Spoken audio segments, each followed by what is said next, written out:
What the heck did I just watch? I don't know if I should be happy or annoyed. Anyways, it starts at the Neo-Britannian government office front shrine. Sakura is excited that the Japanese Relief Act is moving forward. Even a salty Walter likes the idea. Then we go back to the sex dungeon where episode 8 left off. Ash recalls when Roze looked like Nicole thanks to Sakya's Gias. This is how Lelouch's Gias worked on Guilford. Thanks for clarifying that. These thoughts anger Ash and he shoots the floor, nearly hitting Sakuya. He is dismayed that she used him, so he leaves in his nightmare frame. Scissorman then lifts up Sakya using the harness so the fan service may continue. Yet after showing the new test subjects, none of which were Natalia by the way, he releases her from the harness. It was quite a fall and Sakuya is lucky that she didn't injure anything. Also, why was the harness used at all? Then he gives her an ultimatum. Come to my office and Gias these detainees or they die. So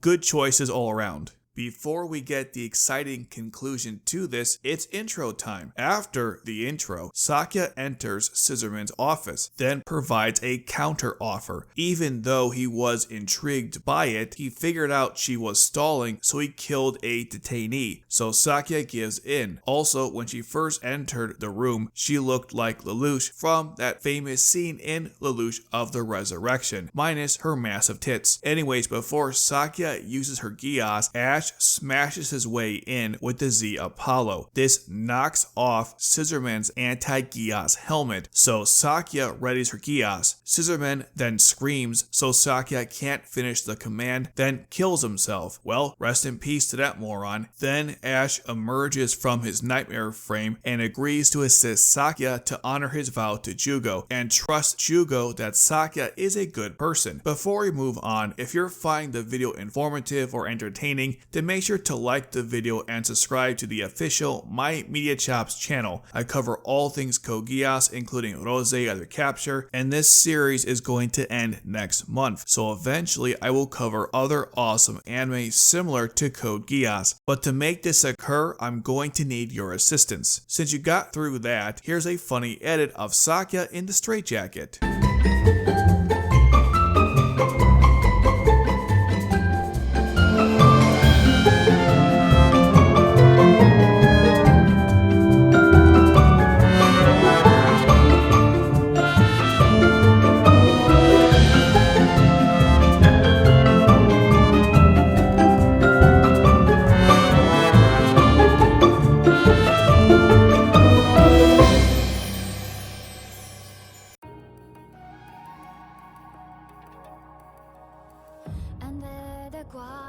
Anyways, Ash and Sakya travel to the Seven Shining Stars hideout. Ash tells Sakya to continue acting like Roze, at least for now, and she's wearing the disguise, including the strongest chest binder in the world. Next we go to Arnold, who tells Norlan that most of the terrorists are dead and will finish off the rest. Oh, shut up, you twat. During the meeting among Kuroto, Isao, and Roze learns everything went to hell while she was away. Her sadness prevents her from not knowing what to do next. Isao clutches Roze in frustration and Kuroto calms everyone down. This didn't do anything as well because she's still lost in melancholy. Then we go to Nara, who agrees to Norlan's request to conduct peace negotiations with the UFN. I've got many things to say concerning Nara. I'll hold on to that for another time. Just know I'm not finished with her yet. Am I right, Cecile?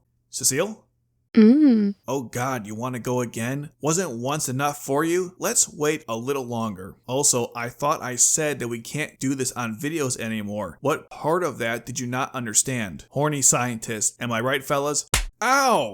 Anyways, we return once more to the Black Knight's base, where a familiar face, Gino, welcomes us. He explains why we never encountered Norlan earlier. Ready for this? Drum roll, please.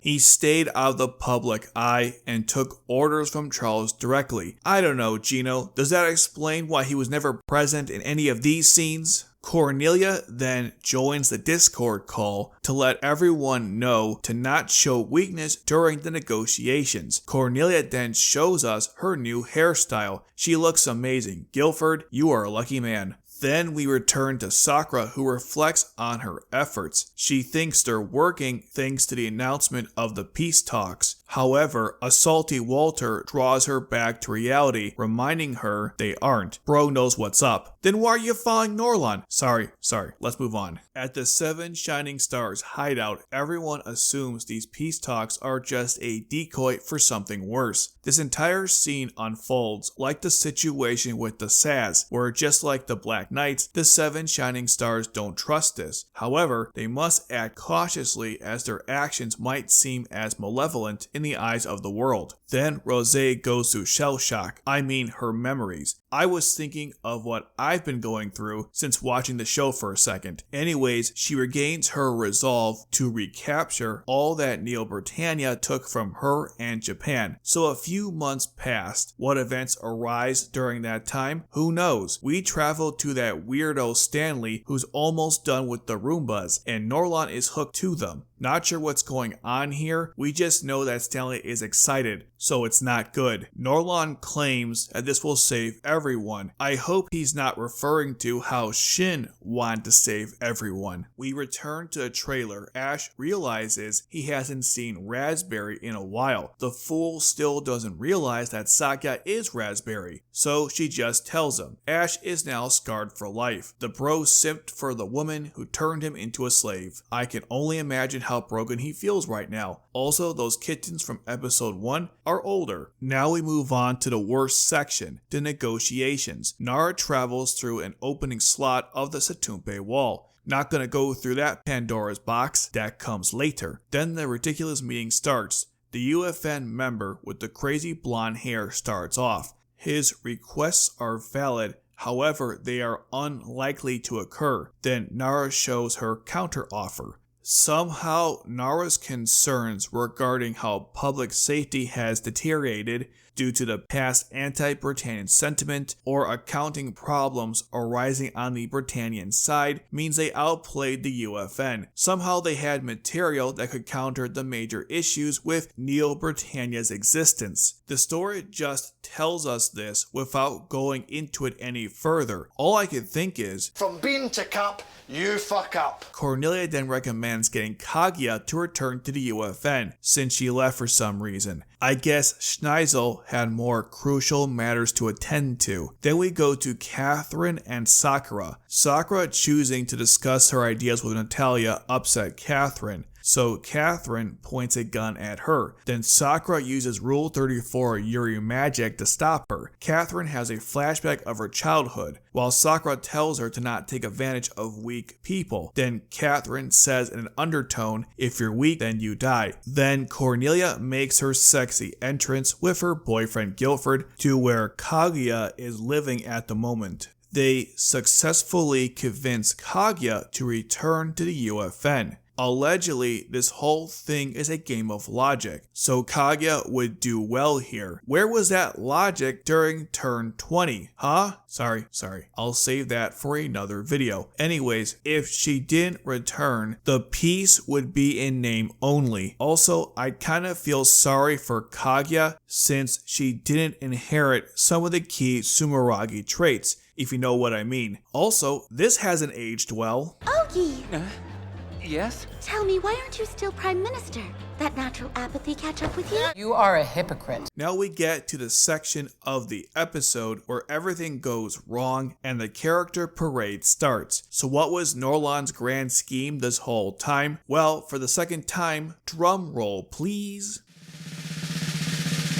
Giant Roomba human blenders. This isn't a joke, this is actually unfolding right now. Let's save my ranting for a future video. The character parade starts with Gino talking to Ryo Konishina from Lelouch of the Resurrection manga. So does that mean that Benio, Schnee, and Savitri are also canon to this timeline? That would be awesome. Anyways, even though it's the year 2025, the technology is still not advanced enough, so the footage of the Roombas was hard to make out. Eventually, we see them blending people, and Gino is in shock. I feel the same way. Maybe not for the same reasons though. At the Black Knight's base, Nara discusses that Kaga rejoining the UFN is going to make things difficult, even though Nara should have lost on the onset. Then the Roombas attack the base. Even their nightmare frames are ineffective against them. Where's the new Sarlans, Vincent Vards, and Garifs? Why are they using antiquated nightmare frames? Anyways, Nara then wonders if this is Norlan's doing. Fuck's sake, Jesus! Christ! Addicts have turned to fucking smug and glum, haven't we? Fucking retarded! I can't understand how stupid this character is. You are such a gullible fool. Ash warned you of this, and Norlan showed his true colors earlier. I can't even right now. You know what, Cecile? I think now's a good time. I'll be right back.